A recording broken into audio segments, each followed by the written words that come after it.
Hola, hola a todos, bienvenidos a un nuevo episodio del podcast Desnúdate a la Aurora, un espacio donde tu historia cobra vida.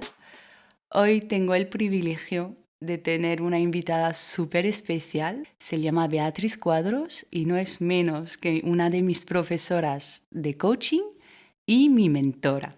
Así que Beatriz, bienvenida y te dejo presentarte libremente. Muchas gracias, Aurora.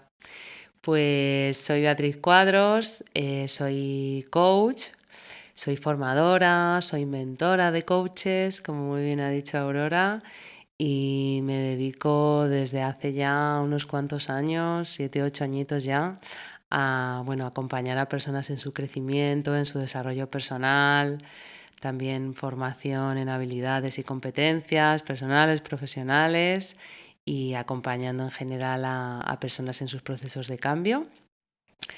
Y bueno, pues encantada de estar acompañándote a ti, además como mentora, como profe. Es un gustazo y muchas gracias también por invitarme a tu podcast. Ay, de verdad, o sea, me alegra mucho. Ya veis que tengo mucha suerte porque Beatriz seguro que nos va a decir muchas cosas. De hecho, va a ser un episodio un poco especial porque lo voy a hacer en dos partes porque, perdóname, pero tengo muchísimas preguntas para ti porque tu vida es muy interesante y espero que vas a ayudar y seguro, o sea, que va a ayudar a mucha gente. Mm. Así que quería empezar cómo era un poco la Beatriz de niña. Mm. Pues mira, yo era una niña muy responsable, muy estudiosa, siempre estaba con un libro en la mano, sacaba muy buenas notas, era pues la típica niña buena. Y también me recuerdo un poco solitaria en mi infancia, pero por otro lado también recuerdo que era bastante payasa, ¿no? Como tenía esta parte siempre de contar los chistes, contar chistes tontos en las comidas familiares y estar haciendo ahí un poquito la payasa también. Entonces, sí, creo que son dos cosas que vienen conmigo desde pequeña. Y me veo, cuando me recuerdo, me veo así. Ay, se nota en las clases, de hecho, me encanta. Creo que eso es lo que hemos conectado, o sea, me encanta. Siempre el chiste en el momento Sí, y ayuda mucho en el aprendizaje, o sea, a mí me mm, ayuda mucho, así sí, el que humor. perfecto. Mm. ¿Y cuáles eran los sueños de esa niña? Pues mira, también curiosamente, esa niña soñaba con ser profesora. Qué casualidad. Mm. En su momento, como más profe de cole, ¿no? Pero fíjate esto, que durante muchos años he estado haciendo otra cosa diferente y a día de hoy puedo decir que soy profe, ¿no? Que soy profesora de adultos, pero Totalmente. que soy profesora. Entonces eso también no hace mucho que me di cuenta de que realmente estaba siendo lo que siempre había querido ser. Y eso la verdad que me hizo muy feliz también cuando me di cuenta. Ay, qué bueno. Mm. ¿Y cómo esa niña se relacionaba con su familia, sus amigos, su entorno, no? Mm. Pues es curioso por esto que te digo, que aunque yo era muy payaseta y demás, tampoco era una niña muy sociable. Me refugiaba mucho en mis libros, en todo ese mundo, ¿no? Me parecía como un mundo mágico lo que vivía yo a través de los libros y me refugiaba mucho en mis libros. También es verdad, jugaba con mis hermanos, ¿no? Tengo una hermana más mayor, un hermano más pequeño. Y bueno, pues también jugaba con mis hermanos. Pero en el cole no era una niña que tuviera muchas amistades, ni que fuera de clase, estuviera en la calle, relacionándose con otros niños. Hasta la adolescencia no desarrollé esa parte más sociable. Mm.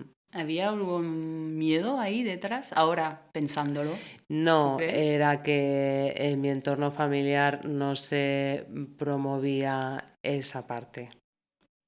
Era Vale, de eso casa es al lo cole y típico, del vale. cole a casa. No Ok, había tiempo para llevarnos al parque o no se daba importancia a eso. Mm.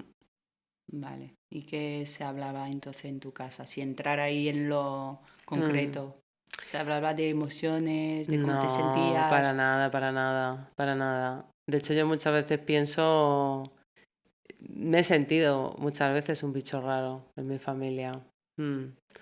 Y también pienso que hay ciertas cosas de mi vida que yo no sé de quién las he sacado porque yo no las he visto en mi casa. Qué fuerte. Entonces, toda esta cosa de estudiar sin que nadie me lo dijera, o sea, como muchos intereses que ha habido en mí, incluso valores y maneras de pensar, que yo no las he visto en mi casa, ¿no? Es curioso porque es como que en ese sentido me he sentido muchas veces lo típico, ¿no? De yo tengo que ser adoptada Sí, porque no sé sí, esto sí, de dónde lo sí. he sacado. Ah, Pues un poco así me sentía, la verdad. bueno, me encanta eso del ser humano, como que a veces no somos como el polo opuesto, ¿no? A nuestra familia. Pero Mm. bueno. Y entonces, ¿cómo viviste tu adolescencia? Ahí, ¿qué cambio hubo? Mm, Pues un cambio muy importante porque ahí ya empezó esa fase rebelde y, y empecé a salir, empecé a tener amigos y amigas, a socializar, a ser una persona mucho más abierta, a perder también algunas inseguridades. Para mí fue una transformación, la verdad. Yo ahora cuando lo pienso a posteriori, realmente ahí hubo algo que hizo clic y como que yo sentía que tenía más libertad para realmente hacer las cosas que yo quería hacer. De hecho era bastante rebelde, o sea, pasé de ser como una niña muy estudiosa a seguir siendo muy estudiosa, porque eso siempre lo he Ah, vale. mantenido hasta la carrera y todo, o sea, Muy bien, muy bien. nunca he descuidado. Sí, de hecho había gente que se sorprendía, ¿no? Que pensaba que como yo salía tanto no era incompatible con tener buenas notas y realmente no fue así. Pero sí, ahí empecé una cosa de estar mucho en la calle y buscar ahí otras cosas, ¿no? Que me estaban haciendo falta y lo recuerdo como una fase eso, bastante rebelde y de bastante búsqueda de mi propia personalidad, que creo que también es algo normal en la adolescencia, ¿no? Como que buscas tu propia identidad, ese deseo de separarte un poco más de los padres, de la familia y buscar tu propio camino. Creo que empezó ahí. Ay, me encanta eso, que al final se puede combinar lo de salir de fiesta y Yo estudiar, soy la chicos. prueba. O sea, escuchar, que se puede, que se puede. ¿Y cuáles fueron tus principales desafíos ahí en la adolescencia que tuviste? Mm. Pues esta rebeldía, ¿no? Esta rebelarme contra la autoridad. Pues en casa a las 11:30, pues yo a las 12:30. Muy bien. Mm. Ese tipo de cosas, ¿no?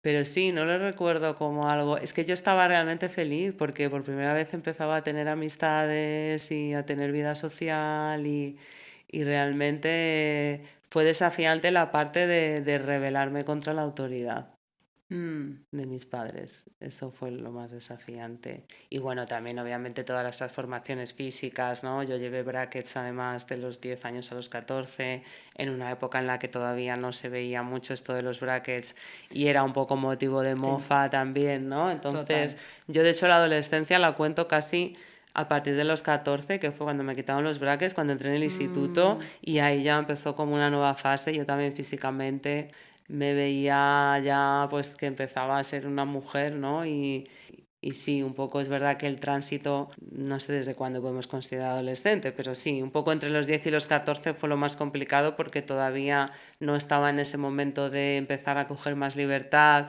físicamente estaba con los cambios, me veía, mm. pues eso, ¿no? Los granos, el aparato, o sea, pues un cuadro. O como yo me veía, ¿no? Ahora, claro, me veo con cariño en retrospectiva, pero en ese momento me daba vergüenza mi físico. Y eso es algo que después de la adolescencia nunca lo he vuelto a sentir. Ay, qué bueno. No, de hecho yo siempre he estado muy contenta con mi físico, con mi cara, con mi cuerpo.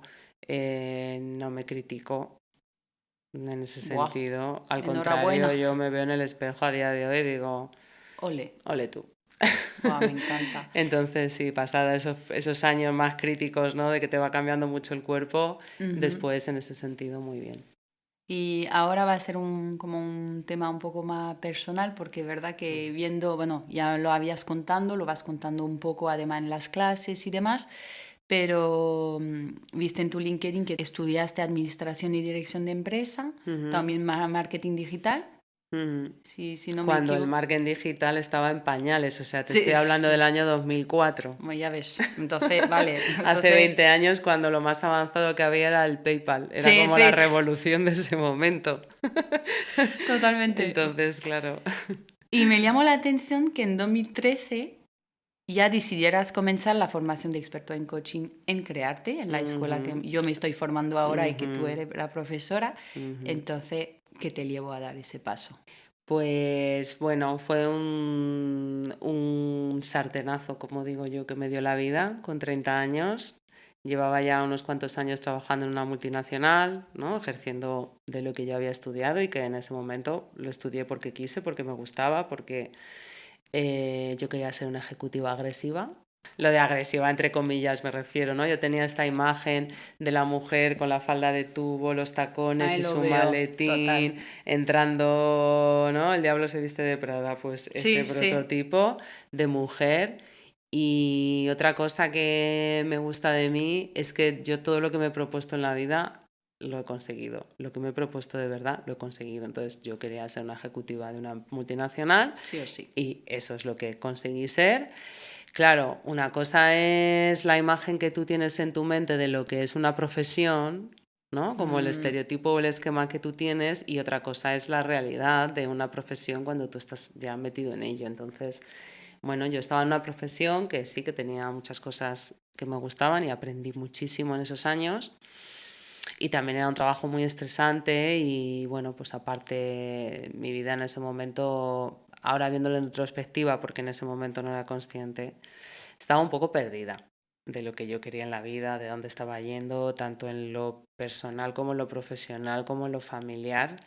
Y bueno, en ese contexto, en el reconocimiento médico de la empresa, porque fue un reconocimiento rutinario, por favor, haceros los análisis de reconocimiento rutinario, porque yo no tenía ningún síntoma y a mí me detectaron en una analítica que la hemoglobina, los glóbulos blancos y los glóbulos, o sea, sí, la hemoglobina, lo que son los glóbulos rojos, las defensas, que son los glóbulos blancos, y las plaquetas estaban por los suelos, a unos niveles que eran como la mitad de lo mínimo, muy, muy bajo. De hecho, se sorprendieron mucho de que yo no tuviera más sintomatología porque era un caso bastante grave. Entonces enseguida ya me mandaron al hospital a hacerme pruebas, ya me quedé ingresada, estuve 5 semanas ingresada la primera vez y estuve 2 años y pico de baja. O sea, fue un martes 22 de noviembre, yo aparte celebro mi segundo cumpleaños, el 22 de noviembre. Este año pasado, 2024, celebré 13 años y celebro mi segundo cumpleaños, ¿no? Mi cumplevida, no el día que me curé, sino el día que yo recibí esa llamada para ir al hospital, porque fue el día que me cambió la vida, que me empezó a cambiar la vida.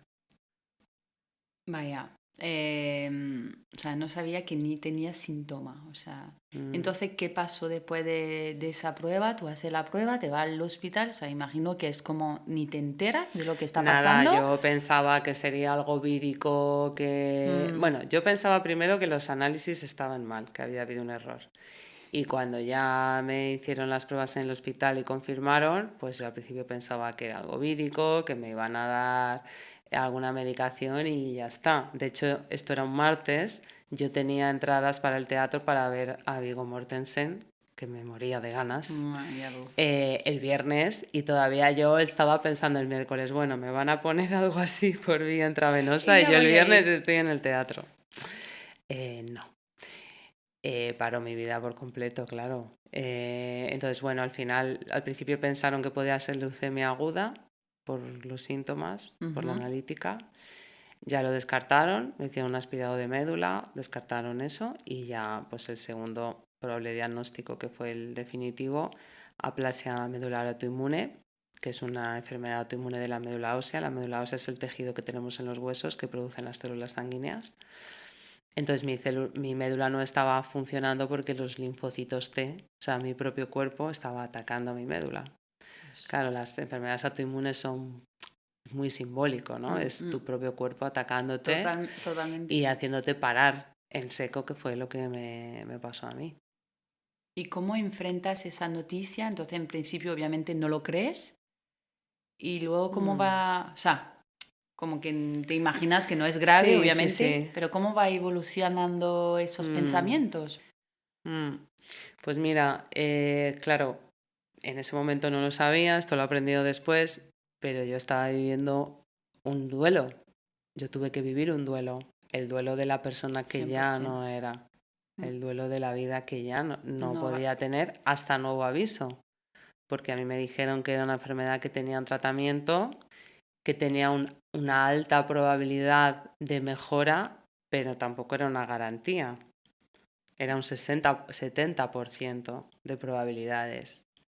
Y aún así me dijeron que era una enfermedad crónica y que yo toda la vida estaría tomando medicación, cosa que a día de hoy no ocurre. Estoy en remisión Qué desde hace bueno. ya unos cuantos años. Y me dijeron que era una enfermedad crónica, iba a estar siempre con medicación. Bueno, eso yo de alguna manera me rebelé también contra ese diagnóstico. Entonces, sí, pues al principio pues lo típico, ¿no? Shock, negación, piensas que eso se va a resolver rápido y cuando ya te dicen, no, este es el diagnóstico, tienes de 1 año y medio a 2 años mínimo la fase fuerte. Y luego, pues, si se cronifica y lo superas y tal, entonces, bueno, hay esperanzas. Claro, yo al principio, pues, me eché a llorar. También hubo miedo en algunos momentos del tratamiento, sobre todo porque el tratamiento me dio muchas complicaciones mientras estuve ingresada. Me dio una reacción alérgica a uno de los componentes del tratamiento. Estuve en la UCI 2 días, tuve una hemorragia de garganta. Dios. Tuve un montón de complicaciones estando ingresada. Entonces sí que tuve miedo en algunos momentos, bueno, eso a sufrir, a no superarlo, a no saber cuánto tiempo iba a durar esto. Físicamente también hubo muchos cambios en mi cuerpo porque la medicación me produjo también hinchazón, entonces se me deformó la cara, me salió mucho vello por toda la cara también. Wow. Era muy fuerte mirarme en el espejo y no reconocerme, y de hecho la gente que venía a verme de lejos, porque yo estaba inmunodeprimida, entonces también estaba muy limitada en mi vida diaria, no podía estar en sitios con gente, la gente cuando venía a verme se quedaba como desde la puerta. Porque no se podían acercar, solo podía estar en sitios al aire libre, no podía estar en sitios cerrados, no podía entrar a ningún bar, tenía que ir con una mascarilla especial además por la calle. Claro, luego cuando O sea llegó que la todo el mundo pandemia, digo, nota esto. O sea, claro, no era lo muy... puedes No, no, es esconder que los ni... niños me señalaban por la Ay, calle y hacían no. comentarios Sí, de, ¿y sí. esa chica por ¿Qué le qué lleva pasa? eso en la cara? Claro, era muy obvio Mm, y era muy duro mirarme en el espejo y no reconocerme, pero bueno, saber que yo seguía ahí y sobre todo me ayudó mucho el confiar en que yo me iba a recuperar, el dar gracias como si ya me hubiera curado, ¿no? Esto de piensa lo que quieres para atraerlo, la ley de la atracción. Me mm. llegó, creo que este fue de hecho mi primer asomo bueno, al mundo del desarrollo personal o como lo Ay, quieras sí, llamar, ¿no? claro, claro. Obviamente Qué bueno. con sus matices, pero me leí el libro del secreto y lo de la ley de la atracción y bueno, yo como no perdía nada por intentarlo, o sea, yo me agarraba a un clavo ardiendo y realmente quería confiar en que yo me iba a curar. Entonces ya llegó un momento que yo, aunque todavía no estaba curada, daba las gracias por haberme curado, como ya manifestando eso en el presente. Y bueno, pues sí, ahí obviamente pasé por muchas fases, ¿no? ¿Cuándo comienzas a llegar a ese pensamiento de confianza de que lo vas a superar? Porque imagino que todas las emociones que has dicho tú Mm, en principio, eso conlleva mucho tiempo, ¿no? mm. Sí, a ver, hubo un momento muy crítico, la verdad es que claro, hace ya años y se me van como borrando un poco los recuerdos concretos, ¿no? Mm, ah, Hubo un momento muy crítico porque la primera vez el tratamiento no funcionó. O sea, a mí me hacían el tratamiento, luego había que esperar 3 meses. Durante todo ese tiempo yo tenía que estar constantemente yendo al hospital y hacerme transfusiones porque mi médula no funcionaba todavía, entonces yo necesitaba transfusiones bastante frecuentes. Y a los 3 meses el tratamiento no había funcionado. Entonces ahí las opciones que me dijeron es, bueno, te podemos hacer el tratamiento una segunda vez, solo una segunda vez, ya no hay tercera, o sea, si no funciona la segunda, esta se vía se acabó. abandona. Y la única vía que quedaría sería el trasplante de médula de un tercero porque mis hermanos no eran compatibles. Y claro, ahí hubo un dilema porque si me hacían el tratamiento una segunda vez, al no haberme funcionado la primera, ya era poco probable que la segunda funcionara y ya iba a llegar muy debilitada al trasplante. Pero si me hacían el trasplante directamente, el trasplante tiene mucho más riesgo de rechazo. Mm. Entonces tenía menos probabilidades de supervivencia. Y ahí la doctora que me llevaba, que era la jefa de hematología del Hospital de la Princesa en ese momento, decidió hacer el segundo tratamiento. Y 3 meses después de hacerme la segunda vez, que tuve que volver a ingresar y demás, me empezó a funcionar la médula, empezó a responder y empezaron a subirme los niveles y me fueron bajando un poquito a poco la medicación. Pero claro, ese momento en el que hasta que pasaron esos 3 meses y ya funcionó, eso fue lo más crítico. Pero yo de verdad es que no sé de dónde lo saqué. De hecho, mucha gente me dice, es que tenías una actitud que era increíble, ¿no? Porque íbamos a verte y te veíamos así y eras tú casi la que nos animabas a nosotros. El Es que humor también, ¿no? Nunca lo perdí. qué Y fuerte. realmente sí, la confianza, no sé, es como que una cosa interna que no te sé explicar, porque no sé de dónde sale, me decía que yo lo iba a superar y que eso era lo que tenía que pasar. Hmm. ¿Cómo pasas el día ahí que se acabó, ¿no? Como que ya está. Fue muy fuerte. Claro, hay varias fases, ¿no? Salir del Mm, hospital, que fue 5 semanas ingresada en una habitación que ni siquiera podía salir de la habitación. De hecho, me pusieron una bicicleta estática para que fuera recuperando un poco de muy bien. músculo, porque si no, claro, yo estaba súper débil, daba 2 pasos y me cansaba. Y ya simplemente salir al aire libre era una sensación, ya simplemente el ducharme sin estar enganchada a un gotero, porque tenía una vía central aquí debajo de la clavícula y yo estuve esas 5 semanas enganchada a un gotero, tenía que ir al baño, tenía que ir con mi gotero arrastrando, entonces ya simplemente el poder caminar sin arrastrar un gotero y el poder darme una ducha sin estar enganchada a un gotero, eso ya para mí era un mundo. Y cuando ya me dijeron, claro, cuando ya me quitaron la medicación y ya me confirmaron que estaba recuperada y que me quitaban la medicación del todo, que fue una sorpresa porque a mí me habían dicho que siempre iba a tener que estar con un poquito de medicación, ahí yo ya había vuelto a trabajar. O sea, yo ya había terminado la baja, ya había hecho la formación en coaching, ya Mm, había vuelto a mi anterior empresa y de hecho más o menos coincidió en el tiempo cuando dejé mi empresa para dedicarme al coaching y cuando me retiraron la medicación. O sea, lo dejé en mi empresa, fui a la siguiente revisión, me dijeron, estás sorprendentemente bien, te vamos a bajar directamente la medicación a la mitad mm. durante un mes y luego ya te la quitas. Y yo, ¿cómo? Es que no me lo podía creer porque, claro, me estaban bajando la medicación súper despacito. Digo, es que a este ritmo. Y de pronto era, no, no, la mitad de golpe y después ya te la quitas porque ya estás en niveles normales. Que me dijeron que eso no iba a pasar nunca. Entonces fue todo simultáneo. Casualidad, no lo sé. No, no, no, no hay Ahí que... lo dejo. Sí, sí, yo no creo en las casualidades, ya lo sabéis, pero bueno. ¿Y cómo entonces todo ahora, ya con los años, cómo, o sea, cómo cambió tu perspectiva sobre la vida después del diagnóstico? Mm. Bueno, obviamente cuando vives una situación más o menos cercana a la muerte, para mí esta lo Sí. fue, porque hubo un momento en el que era una probabilidad bastante probable, valga la redundancia, y, y bueno, pues te das cuenta de que la vida es muy efímera. Yo siempre digo que para mí estos 13 años, ¿no? Esto que siempre celebro, es como un bonus track. Qué Es bueno. como, yo me podía haber muerto hace 13 años. Para mí la vida es un bonus track. Entonces, claro, el darme cuenta de que estamos aquí de paso, porque racionalmente lo sabemos todos, pero no lo sentimos. No lo tenemos interiorizado, es un pensamiento, pero no Totalmente. es una vivencia. Mm. Entonces, yo eso ya lo tengo como vivencia. Aún así, a veces me lo tengo que recordar porque luego pasa el tiempo y Y te volvemos olvidas, muy ¿no? fácilmente a dar por sentado muchas cosas. Y de vez en cuando tengo que volver a recordarme que no dar eso por sentado. Entonces eso me ha ayudado a priorizarme mucho más, a valorarme mucho más, a atreverme mucho más a hacer las cosas en esta vida que quiero hacer, a poner límites, a mirar por mí, a ser egoísta entre comillas, porque creo que también parte de mi problema era que vivía demasiado hacia afuera. Ujú. Y básicamente eso. ¿Cómo te sientes acerca de la muerte ahora mismo?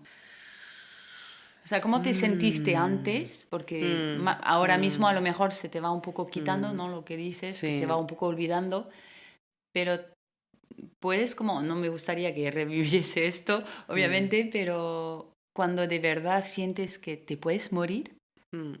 ¿qué te viene en la mente?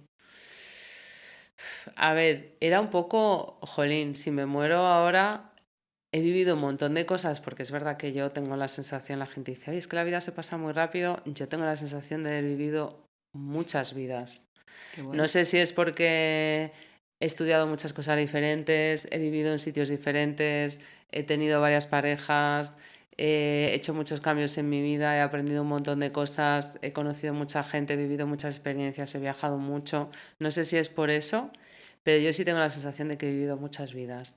Lo que pasa es que en ese momento era como, vale, sí, si me muriese ahora, bueno, he vivido muchas cosas muy buenas y he tenido experiencias muy bonitas y he conocido a mucha gente, pero ay, me faltaría algo. Y ahora tengo la sensación de, vale, todo lo que he vivido en estos 13 años de bonus track ya merece la pena, con lo cual si me muriese ahora, pues es como, bueno, he cumplido un montón de sueños, ¿no? Mm. He cambiado de profesión, me dedico a una cosa que me encanta, he cambiado de ciudad, se me metió un día en la cabeza en el 2019 que yo quería vivir cerca del mar y llevo 5 años viviendo en Málaga, En entonces Málaga. por Qué eso casualidad. Lo lanzo ahí. también hay una conexión. Claro, entonces es lo que te digo, que al final todo lo que me he propuesto lo he conseguido, he tomado decisiones muy desde la intuición también y Mm, desde esa confianza. Y realmente, claro, hay una parte de mí que ahora digo, jolín, pues ahora no me quiero morir porque me apetece mucho vivir, ya, ¿no? O sea, es ay, como ya, sí. ese dilema entre me apetece mucho vivir y amo la vida y quiero seguir descubriendo la persona que soy y quiero seguir avanzando y sé que me quedan un montón de experiencias por vivir, de sitios por conocer, de personas por conocer y Mm, eso como que me ilusiona. Y a la vez es una sensación de, bueno, pues ya está. O sea, lo que me da más miedo no es morirme, sino morirme de una manera que me causara sufrimiento. ya, O me sea, pasa un poco lo sí, mismo. no es el hecho de morirme. Si no me enterase, bueno, es el que fuera de una manera, el pensar que puede ser de una manera que Sí, sea el con dolor ahí. sufrimiento. Uf, Mm, sí, sí, sí. totalmente. Y entonces, ¿cuál sería tu mayor aprendizaje de esa enfermedad? Que es tan corta que no merece la pena estar viviendo la vida que otras personas quieren que vivas o estar viviendo para otros. Y Mm, es difícil, hay que ser muy valiente para plantarse y para decir, esto es lo que yo quiero y no te estoy pidiendo opinión, te estoy informando, ni opinión ni permiso. O sea, esto es lo que yo quiero, esta es la vida que exacto. yo elijo, todo tiene un precio y hay que pagar con una culpa también a veces que a veces es irracional porque no hace falta ni siquiera que los demás nos digan nada, pero esto ya está aquí como automatizado y hay que pagar a veces el precio de la culpa, pero para mí es un precio que merece la pena. Buah, 100%. Mm. Totalmente de acuerdo. ¿Y qué mensaje te gustaría compartir con aquellos que están enfrentando ahora mismo una situación similar a la tuya? Pues esto, que vivan en el día a día. O sea, a mí lo que me ayudaba era un día más, un día Mm, más, un día más, un día más, un día más. Que se centren en vivir al día a día porque estas batallas son batallas que se pelean día tras día, que se centren mucho en su autocuidado. Para mí una cosa muy fuerte de este proceso que nombro mucho es que hubo una parte para mí que fue liberadora de estar ingresada, porque era no tengo nada que hacer, no tengo que preocuparme de gestionar nada que no mm, sea mm. yo estar aquí en una cama lo más tranquila posible. Los libros una vez más vinieron a mi rescate porque yo con libros soy feliz, me puedes poner donde quieras. Entonces yo pasaba mis horas, claro, imagínate, de no parar, de no tener ni un segundo para mí, a tener todo el tiempo del mundo para mí, que no podía hacer casi nada, pero lo poco que Claro, podía hacer, que era leer, que era lo que más me gustaba. Entonces yo pues leía, hacía juegos de acertijos, bueno, pues mm, cosas que mantenían mi mente un poco despierta. Cuando ya me encontré un poco mejor, pues aproveché para aprender fotografía, qué bueno. alemán, luego yoga también, cuando ya estaba un poquito mejor físicamente. Entonces, bueno, cuidarse, vivir el día a día, cuidarse, pensar en cosas que sean agradables y que le gusten y dentro de lo que puedan hacer, pues que lo hagan y que Mm, se dejen cuidar también, porque a mí esto es una cosa que me costaba mucho, sentirme dependiente, porque siempre sí, he sido muy independiente, entonces para mí sentirme dependiente y que otros tuvieran que estar cocinando, limpiando, haciendo las cosas por mí, sobre todo mi pareja de ese momento, ¿no? Que estaré eternamente agradecida, que se dejen cuidar. Ay, qué bueno. Y la última cosa que te quería preguntar ahí acerca de la enfermedad es que ¿qué consejos darías al entorno cercano? Porque creo que es también muy importante qué pueden hacer para brindar mejor apoyo. Pues creo que esto para los familiares de alguien que esté con una enfermedad y en general para cualquiera, en cualquier También, relación, sí. ponerse a la disposición del otro, pero no desde el intentar salvar al otro o anticiparte a sus necesidades, preguntar qué necesita la otra persona, porque a veces también podemos llegar a agobiar, ¿no? Al otro, es como quiero estar muy pendiente y te pregunto todos los días y a lo mejor a mí no me apetece contestarte todos los días qué tal estoy. Sí, totalmente. Entonces es ir calibrando un poco también y ponerse a la disposición del otro de mira, estoy aquí para lo que tú necesites, cualquier cosa pídeme o me puedo ofrecer algo, pero dejándolo totalmente abierto a que sea la otra persona, ¿no? La que diga si necesita o no. Estar pendiente, pues un poco también sin agobiar. Casi te diría que con no añadir tensión o estrés a la situación, que te sorprendería, pero yo he vivido ejemplos de personas que estando yo muy enferma han venido para añadir estrés y cargarme con sus problemas y contarme sus problemas y desahogarse conmigo y es como yo no estoy ahora ni para que me pidas un favor ni para que te desahogues conmigo, pues eso me ha pasado. Ni para que me hables mal de otra persona y eso a mí me genere un malestar y un conflicto que en este momento no necesito. Entonces, de verdad te digo que a veces con no restar, no hace falta ni que sumes. Sí, con no restar me encanta ya el no es restar. O sea, suficiente. solo estar Sí. calladito, pero estar a veces, ¿no? Es verdad que muchas veces como no sabemos qué decir cuando alguien se No hace encuentra mal, falta decir no digan nada. nada. Estoy aquí, ya Exacto. está, estoy aquí. Totalmente. Buah, Ya me está. encanta. Bueno, chicos, hasta aquí ha llegado la primera parte de la conversación tan especial con Beatriz. Dentro de 2 semanas tendréis disponible la segunda parte, donde nos vamos más enfocando en el maravilloso mundo del coaching, así que no te lo pierdas. Y otra vez, daros la gracia por seguirme en este fabuloso, maravilloso proyecto que es nuestro. Y si tú también quieres compartir tu historia, escríbeme a desnudatealaurora@gmail.com. ¡Besitos!